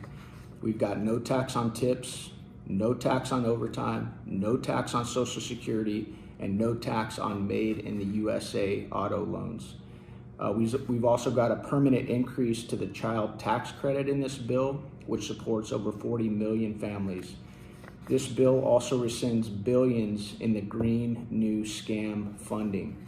Now, this was a very tough fight for us. We didn't get as much as we wanted, as I alluded to in my opening, but the president did commit to the House Freedom Caucus that he's going to do everything in his power to clean up everything that we weren't able to get rid of in this bill. And based on how I've seen the president act in the past, I know he campaigned on getting rid of this in its entirety, and he's the type of guy, if he makes a promise, he's going to do everything in his power to keep it. So I'm grateful to the president for that, and also the work we did in this bill for all these green new energy products that are harming the American grid. They're making energy less reliable, more costly, and it's also a national security issue when we continue to buy the supplies necessary from overseas, especially countries like China. So it also eliminates fraud, waste, and abuse in several government agencies. It's the biggest mandatory spending cut since 1997, okay? This is one of the areas that a lot of us conservatives had a tough time with. We wanted so much more than what we actually got. But in the terms of Washington and how pathetic this place is, it's pretty historic, the levels of cuts that we got in this bill in mandatory spending. Okay. This bill also deports at least 1 million illegal aliens a year. It makes the largest investment in border security in a generation, to the tune of about $150 billion to secure our border and deport illegal aliens, just as the president promised he would do, and just as those of us who were campaigning alongside him promised we would do. It also finishes phase 2 of the border wall. I know this has been a big issue for many of us for a very long time. It also funds the ability to hire 10,000 new ICE agents, 5,000 customs officers, and 3,000 Border Patrol agents. This bill also funds the Golden Dome missile defense system to confront 21st century threats to our country. It also delivers the largest Coast Guard upgrade since World War II, stopping fentanyl and the criminal cartels that have been raining chaos and death on our country for a very long time now. This bill also modernizes our military to ensure it has the resources it needs to be ready for any threat that we face around the world. It also ends Biden's war on American energy and drives down energy costs. This bill also unleashes domestic oil, gas, and nuclear power, restoring our energy dominance. So like I said, guys, this isn't an exhaustive list. I thought these were some of the most important elements of the bill that I wanted to relay to you. I also want to thank the president and his team for spending so much time with our members this week and just not only laying out his vision for this bill, but also laying out the reasons why we couldn't go further, the strategic reasons, the political reasons, and laying out his vision and plan for how do we clean up some of the rest of this stuff and when it's going to happen. I was very impressed just with their overall strategy and how much thought they put into this as I got more into the weeds and was able to ask my own questions of, you know, top administration officials and even the president himself on this. So I want to acknowledge that this thing isn't perfect, but it is pretty damn historic, and it was not easy to get here. Again, I wish we could have gone farther on things, but most of us that wanted to push this as far as we could realized that especially if we sent it back over to the Senate, it was very likely to return in worse shape than we, you know, sent it back or than we have it in right now. And so that's one of the reasons, many reasons I voted for this bill, but I just wanted to make that video for you guys. I know I haven't been posting a ton on this. I wanted to make sure that, you know, we got it right in the messaging. It was a very dynamic situation, and so I kind of wanted to take a step back before relaying to you guys, you know, the final result. So God bless you guys. I think this is going to be great for our country, and I can't wait to return to Arizona. It's been a long couple days. I now recognize the gentleman from Arizona, Mr. Crane, for 5 minutes. Thank you, Mr. Chairman, for holding this hearing today. Thank you for our panelists for coming to testify. I know this is a very important topic, reforming procurement to accelerate defense innovation. It's obviously important because we have a lot of threats around the world who are developing their weaponry very quickly, and the battlefield is ever changing. We also have a Defense Department that has a massive budget. We all know that. You know, we also have a Defense Department here that continues to fail audits. But I want to start with you, Ms. Boatner. You previously served as a Deputy Assistant Secretary of the Army for Strategy and Acquisition Reform. Is that correct? Acquisition reforms are important, but I'm also concerned about the revolving door of senior military and procurement offices leaving the DoD and taking jobs at large defense contractors. With their influence, they are able to leverage military relationships to negatively influence procurement. One example of bad procurement practices is retired Rear Admiral James A. Murdoch and retired Captain Tony Parisi used their influence to fund the procurement of the Navy's infamous Littoral Combat Ship and the Defense Civilian Human Resource Management System Software Development Program that was 6 years behind schedule and more than $280 million, that's 780% over budget until Secretary Pete Hegseth announced its termination. The work of these former military officers on the LCS ship resulted in the procurement and continued deployment of flawed ships that cost the taxpayer billions of dollars and put crew members at risk. Undoubtedly, someone continued to champion the Defense Civilian Human Resource Management System to otherwise, it would have ended a long time ago. My question, how do we ensure that the hiring and work reforms for some of the acquisition officers so U.S. taxpayers aren't holding the bill for failed projects like the Littoral Combat Ship or the Defense Civilian Human Resource Management System software, ma'am? Absolutely. I think it's an important point. There are restrictions in place for folks leaving the department and going elsewhere so that they cannot use kind of their information or relationships to push contracts in any given way. I think, you know, to the best of my knowledge, myself and others comply with those restrictions. And specifically to contracts, if you've ever touched a specific contract or even that portfolio area, you are prevented from being involved in any of those discussions with that agency for different periods of time moving forward. What are those time periods, Ms. Boatner? Depending on the level of position that you held, they range from 2 years and can go higher. Different presidents have set different specific year-long restrictions, cooling off periods based on their administrations. Do you think those time periods should be increased? I think that's probably not a call that I should make, but should leave it to Congress to determine in the executive branch. If that is the case, how did this example that I just read with the littoral combat ship happen in your estimation, ma'am? Again, I don't know the specific details of that.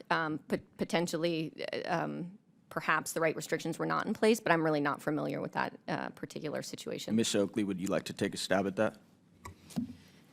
I'm also not familiar how that particular example happened, but the approaches that we're talking about today to advocate for change within the department could play a role in limiting the ability for something like that to happen. So in these new approaches, you're not locking in these long-term contracts on these big mammoth acquisition programs that then you're stuck with one vendor for in perpetuity.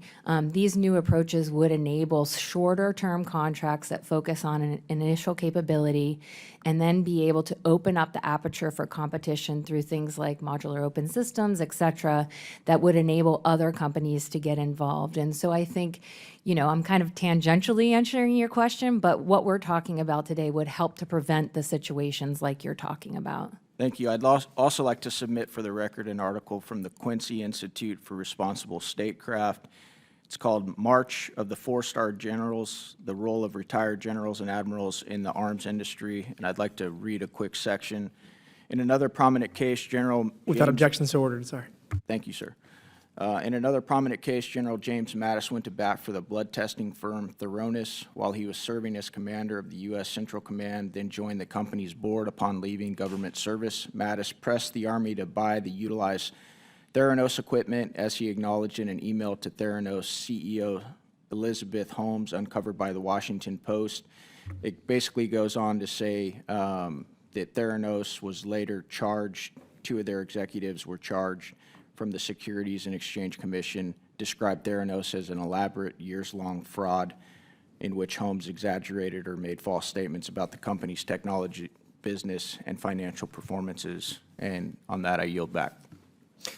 Thank you, ranking member. I now recognize the gentleman from Arizona, Mr. Crane.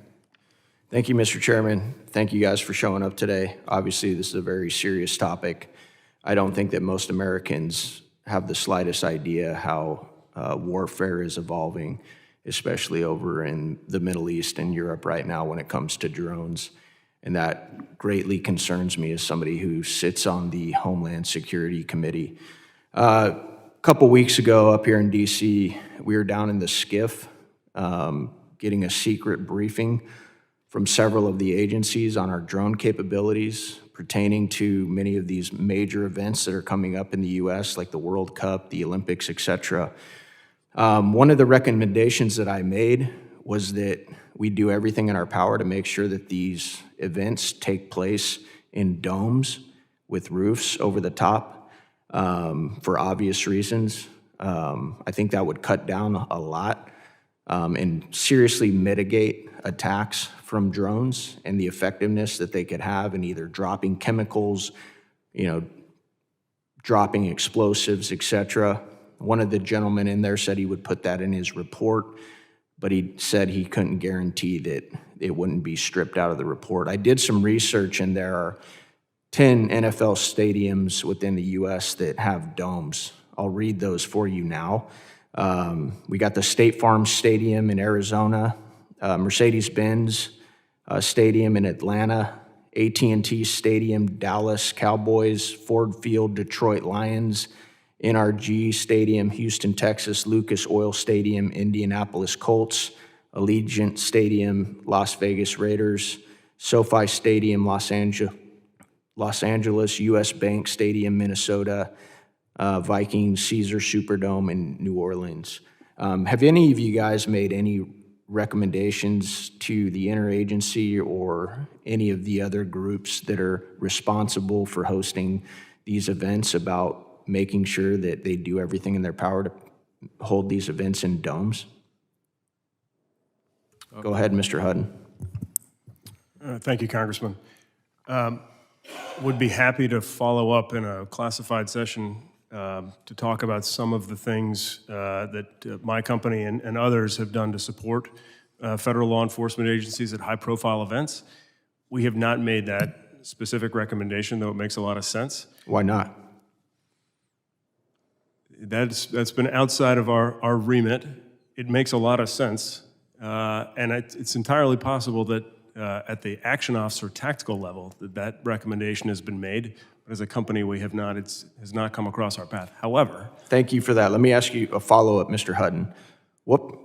And I know you can't give me a specific here, but what percentage do you think that would cut down the threat if we were to host the Olympics and these World Cup games in domes when it comes to drone warfare? I think that would take a significant risk off the table.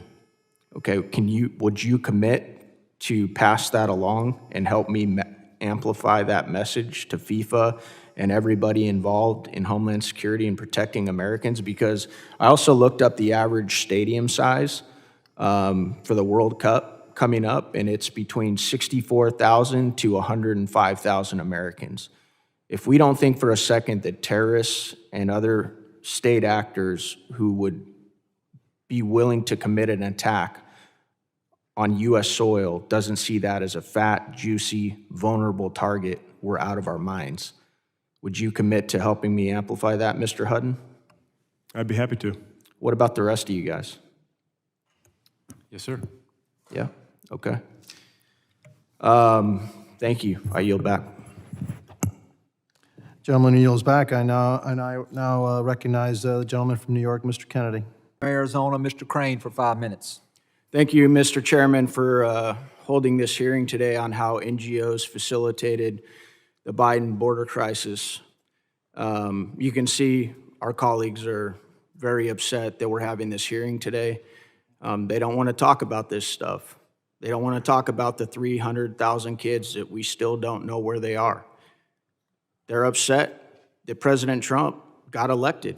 They're upset that he's doing exactly what he said he was going to do, and we're backing him up here in Congress. This is what the American people voted for because they saw 4 years of the carnage that these open border policies plagued on the United States. And we're talking about the NGOs that they used as middlemen to carry out their operations, like the Catholic charities they used to facilitate, normalize, and accelerate illegal immigration into this country. Ms. Hopper, you've worked closely with trafficking victims and survivors. I'd like to explore the role that the NGOs have played in enabling the trafficking and exploitation of unaccompanied alien children. Under the last administration, what safeguards were put in place to protect vulnerable unaccompanied children? I previously discussed the post-placement welfare checks, which consisted of 2 phone calls. Again, if the sponsor didn't answer, the case was no longer followed up on. But there was also a notice of concern hotline where people could report concerns about the unaccompanied child's safety. But what this administration found was from August 2023 to January of 2025, 65,000 calls went unanswered. Those calls spanned from, complaints about stale bread all the way to being abused, to one case where a child's call was reporting that grown men were coming into his room at night and they were touching him. Nothing happened with that call. That call went unanswered until this administration took office, went through those 65,000 calls, made follow-ups, conducted a welfare check, and now that child has been rescued and that sponsor has been arrested. These are the safeguards that were put in place, but accountability and oversight was not had. So you're telling this committee that the Biden administration, while they were letting all of these unaccompanied minors into the country, and as we've talked about today, they weren't keeping track of them, they issued these kids a hotline that they could call if they had trouble with the sponsor family that they were put with. And you're saying that 65,000 calls to this hotline designated to protect these kids went unanswered? Is that what you're telling this committee? Yes, sir. Wow. That is unbelievable. Unbelievable. I believe you also said, Ms. Hopper, that according to your research, it was easier to adopt a pet or a dog than it was to get one of these children. Is that what you said? I said that it was easier to get a child, yes, than to adopt a dog. You actually had to provide more paperwork to adopt a pet from a pet shelter than you did to sponsor a child. Yeah, and think about it, guys. This is exactly why the American people are so upset. This is why they voted for the president, and this is why they voted for this agenda, to not only remove people from this country, to secure our borders, but to find these kids. I mean, this is completely atrocious in a day and age where we're starting to wake up to the realities of sex trafficking and what's going on with these kids. They let all these kids in. We still don't know where over 300,000 of these kids are.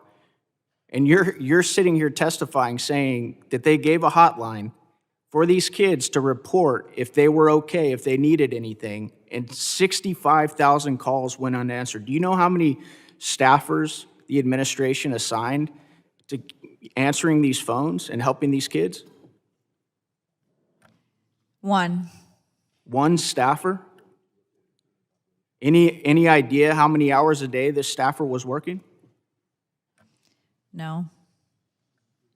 Maybe that's why there were 65,000 calls that weren't answered from these little kids, huh? Unbelievable. Thank you. I yield back. I recognize the gentleman from Arizona. Thank you, Mr. Chairman. I'm proud to represent over half the tribes in Arizona. I also serve on the House Homeland Security Committee, where just like last week, we talked about the dangerous impact of the Biden administration's radical, inhumane border policies on children who have been trafficked and gone missing. I know that many tribal communities tragically face the murder and disappearance of far too many individuals, a problem that has no doubt been exacerbated by this crisis at the border. Mr. Addington, I'd like to start with you. How is BIA's Office of Justice Services working with tribal law enforcement to combat the flow of illicit drugs in Indian country? Thank you for that question. Our BIA Division of Drug Enforcement is working hand in hand with tribal law enforcement departments to make sure that we're providing the support to them to address any illicit drug activity that's occurring on their reservations. And we're also doing our mobile enforcement team operations, where we actually go out and work with the tribe and set these operations up to where we come in after we get intelligence, and we bring a surge of officers, mainly drug enforcement agents and canine units, to where we go in and we target these areas, and we try to disrupt and dismantle these drug organizations that's operating in or around Indian country. What does that typically look like, sir? Do you guys have monthly conference calls so that you can be up to date with what's going on and what's needed? So we usually our district offices will usually hear from tribes, and they talk to us about having problems in their areas, and then our Division of Drug Enforcement will usually reach out and start talking to the tribal chief of police, and then we start having that dialogue, and then we set our Met deployments up, start having meetings, start talking about what they want to address. So we just did one at San Carlos. They was having an issue with shots being fired down. They had a lot of gun calls down there. So we actually sent a team down there to not only work on their shooting calls, but also drug activity, different things like that. So we worked with the tribal chief of police. We sent a group down there and done an operation, and those usually can go from anywhere from 3 days, they could go to 2 weeks. The one we just did at Yakima, where we teamed up with the DEA, that operation was like 160 days long. So we sent people in and out of that operation for 160 days, and then we had a drug agent on the ground there locally. Thank you. In your testimony, you described how drug traffickers often set up distribution operations in proximity to tribal communities by developing close relationships with local tribal residents. How can tribal leaders intervene? So, and we've talked to tribal leaders a lot about this, and we see tribal leaders now trying to educate, tribal members, because one of the things that happens out there is, if you have a economically diverse location where there's not a whole lot of jobs or anything, these drug cartels will come in and target those vulnerable people. They go find either a young woman or a young man that's vulnerable. They start making contact with them. They give them some money. They start, moving into their houses.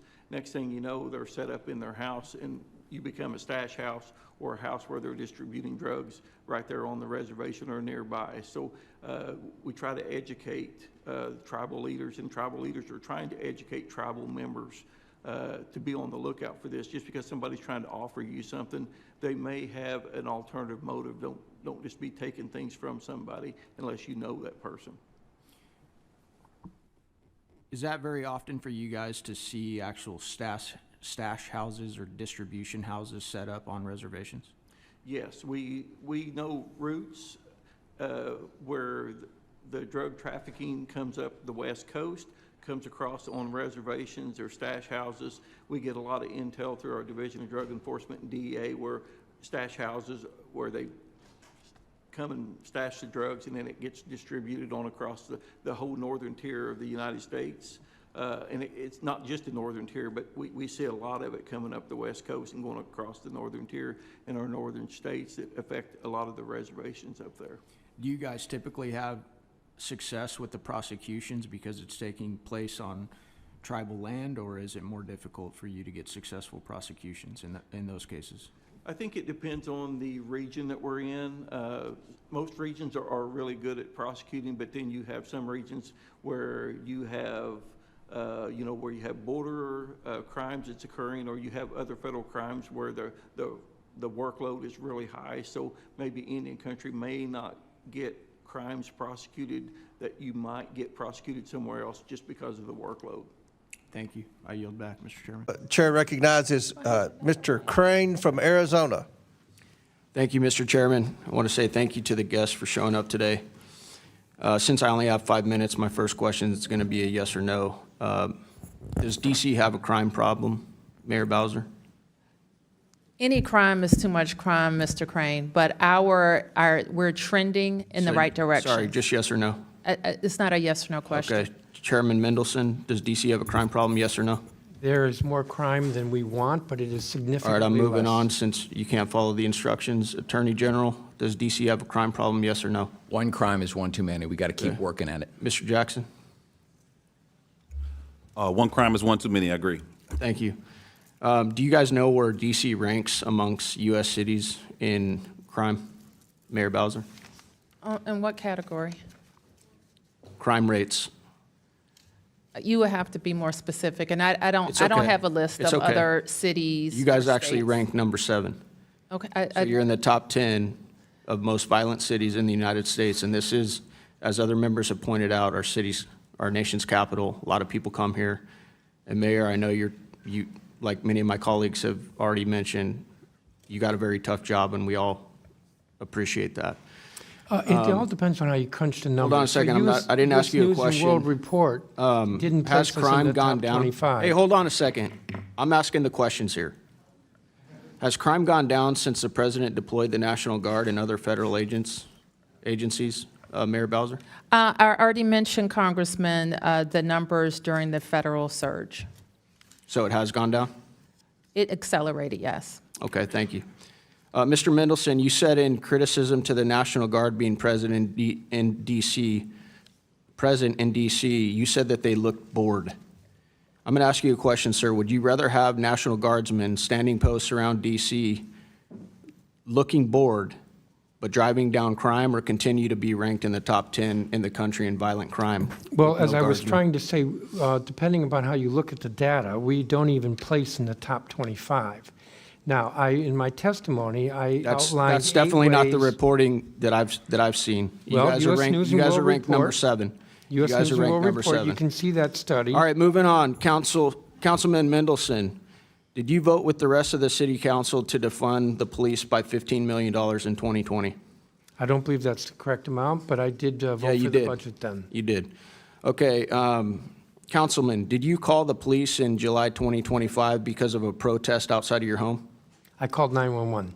Okay. It was at midnight. In fact, it was 12:30 in the morning. Right. And it was a Okay. number of individuals who were actually breaking the law, the Residential Tranquility Act, with how loud they were. Okay, so you voted to defund policing by $15 million in 2020 with the rest of the council. This is what the police union, police officers had to say about your interaction with the police. I know what you're going to say, and I've already said yeah, to Mr. Pemberton. well, I'm going to say it, so you're not going to interrupt me. Over the weekend, Chairman Mendelson called the police because there were peaceful protesters at his house, because he decimated the police department with horrible legislation, and our staffing has now 800-plus vacancies. There was a delay in responding to his home. Because of the delay, Chairman Mendelson called and screamed at OUC and MPD staff. There is now a permanent security detail at his home staffed by an MPD officer who should be handling more important matters.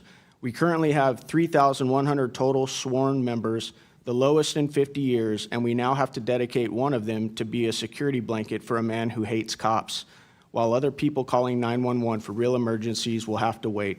This nonsense must end immediately. So that's what the police department had to say about you in police that union, incident. not police The department, Yeah, the sir. police union. The union that I'm aware of that represents police statement, officers. and it's false on Do they numerous represent police points. officers, Mr. Mendelson, the police union? It's the union Thank president. you. Okay, Attorney General Schwab, do you agree that all legal measures should be on the table to combat crime and lawlessness in the city? I do. Okay. Then why historically has the DC Attorney General declined to prosecute crimes? According to media reports, DC declined to prosecute crimes in 67% of arrests in 2023 under AG Graves. The DC quarterly clearance reports from your office show a similar trend in 2025 through Q1 and 2. You are only prosecuting 53% of gun-related homicides, 50% of sex abuse cases involving a knife, and 37% of non-fatal shootings. There is also an ongoing investigation into if the DC crime data was manipulated under Joe Biden so that historic level of crime didn't look as bad on paper. And I look forward to the outcome of this investigation. Now, Mr. Crane, if I can going answer back to your initial answer, is that doing everything you can to protect this city? The statistics that you just read are the statistics not from my office, but from the federal U.S. Attorney's Office. The prosecution rates from the Office of Attorney General have been in excess of 84% for violent crime over the last 2 years. So the statistics you rely on to malign my office don't come from my office. They come from the federal U.S. Attorney's Office. So you're prosecuting all of these crimes is what you're saying? The jurisdiction of the Office of Attorney General in the District of Columbia is to prosecute juvenile delinquency crimes, and last year we prosecuted more than 84% of the violent juvenile crimes that MD brought to us. We prosecute every violent crime where we have sufficient evidence to meet our burden of proof. Kids need to face consequences and be held accountable, and we are doing that. The rates speak for themselves. Are you in support of moving the age of minors here in D.C.? That's one of the bills that we have this week. The residents of the District of Columbia, the 700,000 of us who live here, know more and care more about how we're going to make our city safe than anybody else. You didn't answer my question. The residents of the District of Columbia and their elected officials do not believe we're going to make ourselves safer. Why do you think the rest of the country? Why do you think the rest of the country considers somebody at 18 years old no longer a minor? Yet what is it here in D.C.? The age of anyone younger than 18 is a juvenile in the District of Columbia, just like the rest of the country. Don't you guys consider people that are 20, 25 and below minors? I think you The gentleman's misunderstand time's the law, sir. expired, but feel free to answer that, General. Well, I think you're misunderstanding the law, and I think you're referring to the Youth Rehabilitation Act. But in our city, youth younger than 18 are treated as juveniles. The Youth Rehabilitation Act involves a totally different set of adult defendants in criminal cases and involves a different issue that the city has confronted. And I think that issue has been conflated in some of the laws that this body has put forth. And I really wish we could have had a conversation beforehand so we could have explained better what the YRA does relative to all of the other laws that we have in our city that we're working every day to help drive juvenile crime and violent crime down. Thank you. So you support the Youth Rehabilitation Act? I think that was the question, one of the questions he was asking. Do you support that? The question was whether or not Do you support the Youth Rehabilitation Act? That's part of what we're repealing. 2.5 minutes over. Okay, all right. Time's expired. I want to start with Ms. Fabrizio. I meet with organizations tied to blue-collar jobs all the time, and they are constantly in my office begging for more help, and people that need training in specialized fields like plumbing, electrical work, and carpentry. Meanwhile, CEOs are warning that AI will take 30% of the workforce by 2045. My questions are, how do we ensure we are sending more people to go to trade schools for these blue-collar jobs and not just allowing them to get laid off by AI? We need to continue to invest in reskilling and upskilling, and we need to make sure that we have the resources available. At CES, we're doing AI trainings for the first time at CES 2026 for people who are in the industry and want to learn more. This is an important solution to this challenge. Do you agree with those assessments that AI will take 30% of the workforce by 2045? AI is going to change the workforce, but it's going to make it better. It's going to create new jobs, and it's going to augment the existing jobs. It's going to make people smarter. It's going to make them more efficient and give them tools that they never had before to do their work. Yeah, thank you. And I'd just like to make a statement for the young generation out there watching what's going on with AI and who may be in college or maybe in high school. You know, I think one of the fields that's the least susceptible to AI taking over and eliminating your career opportunities are the trades. What advancements right now are we seeing with technology that are creating new job opportunities for Americans? Well, we're seeing it in many areas. In healthcare, we're seeing individuals that are learning how to create autonomous healthcare monitoring systems for first-line intake that will help nurses and doctors get better information so that they can be physically with patients that they need to be with while a autonomous system is collecting information on patients. And that would be hugely helpful given the healthcare crisis we have. Thank you. I want to shift to Mr. Hammond. Last week, we lost a true American patriot, Charlie Kirk.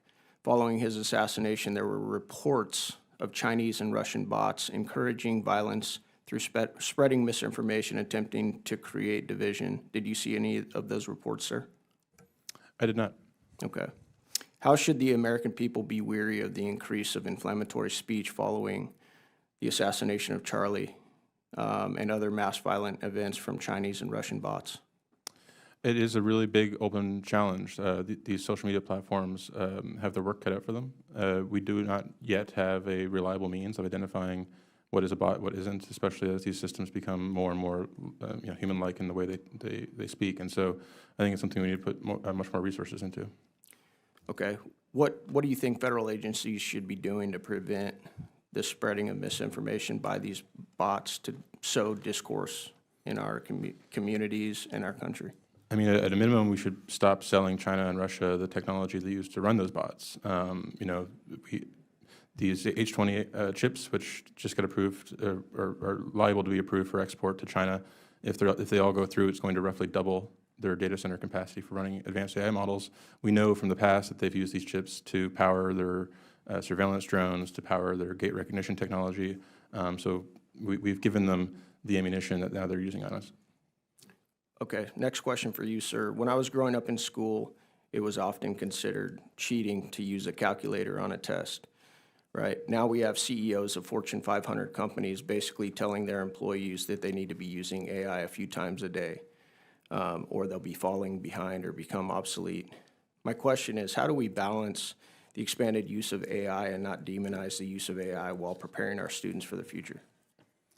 I think education is a good example of how AI is going to force a massive rethink and reckoning in how we do a lot of things, including how we design curriculum for K-12.